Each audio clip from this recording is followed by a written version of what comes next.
Hi guys, today we are gonna illustrate the angle of depression. Angle of depression is an acute angle formed by a horizontal line and the line of sight of the observer when looking at an object that is located lower than the observer. Line of sight is a line that connects the eye of an observer to the object being observed. So let's have an example. Find the value of x.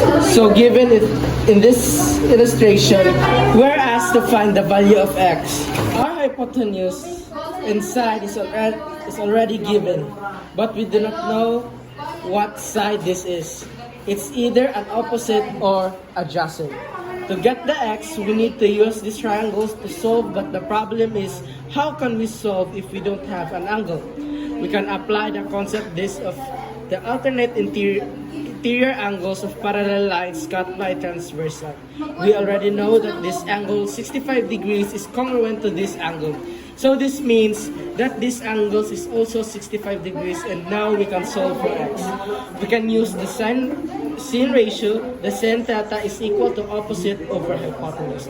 Now, sin 65 degrees is equals to substitute sin 65 degrees is equal to x over 200, which is to the opposite side, and 200, which is the hypotenuse.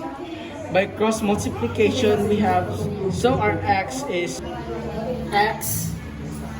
equal to sin 65 times 200.